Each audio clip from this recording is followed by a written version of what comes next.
asistennya. Wanita itu berusaha menghindari orang terkaya mengulangi kesalahan dari kehidupan sebelumnya. Seseorang yang mengejar drama. Wanita itu memberitahukan berita ini lebih awal kepada orang terkaya. Orang terkaya terkejut mendengar hal itu. Namun, dia tetap memutuskan untuk menyelidiki asistennya. Melakukan penyelidikan secara diam-diam. Dia sudah mengatakan. Sementara itu, di sisi lain, adik perempuan masih merasa bangga, memikirkan bahwa dalam kehidupan ini, dia dan wanita itu telah bertukar nasib. Dia segera bisa menjadi nyonya kaya dari keluarga terpandang. Berdasarkan ingatan dari kehidupan sebelumnya, siswa miskin itu setelah lulus, langsung mendirikan perusahaan, dan Anda akan segera mendapatkannya. Investasi 1 miliar dari seorang tokoh misterius. Namun setelah itu, dia pun mulai terbang tinggi, hingga akhirnya menduduki tahta orang terkaya di dunia. Namun bulan depan adalah kompetisi wirausaha. Jadi untuk mendukung suaminya berwirausaha, adik perempuan langsung mengeluarkan 1 juta untuk membantunya mendirikan perusahaan. Siswa miskin yang melihat itu langsung terharu, menyatakan bahwa dia pasti akan memberinya kebahagiaan di masa depan. Mendengar kata-kata ini, adik perempuan pun berpikir, dia telah menikah dengan seorang pria baik.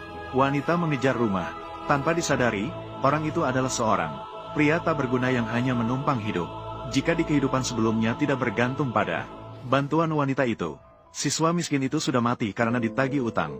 Dan di belakang siswa miskin itu, ternyata bos misterius itu adalah wanita itu sendiri, dan investasi 1 miliar juga, warisan yang ditinggalkan kakeknya untuknya. Dalam kehidupan ini, dia ingin benar-benar melihat drama yang dibicarakan. Siswa miskin meninggalkan miliknya.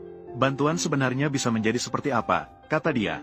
Saat ini, wanita terkaya di sisi lain sedang menonton serial TV. Setelah diselidiki, ternyata asisten juga terlibat. Ternyata benar ada masalah.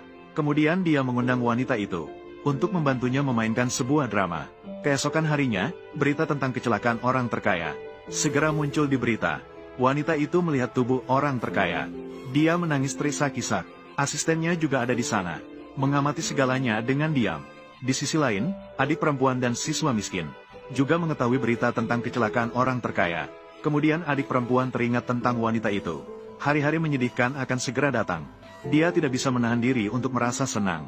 Saat itu, siswa miskin juga menerima telepon tentang kompetisi bisnis. Wanita mengatakan bahwa ada seorang tokoh misterius yang ingin berinvestasi padanya. Wanita kemudian terjun ke dalam mimpi menjadi kaya dalam semalam. Semua orang terkaya tidak ada lagi. Saya sangat sedih. Namun, grup Gu masih membutuhkan orang-orang yang mampu dan berbagi tugas untuk memimpin situasi. Dan aku telah mengelola grup Gu selama lebih dari 10 tahun dan mengetahui semua rahasia bisnis grup.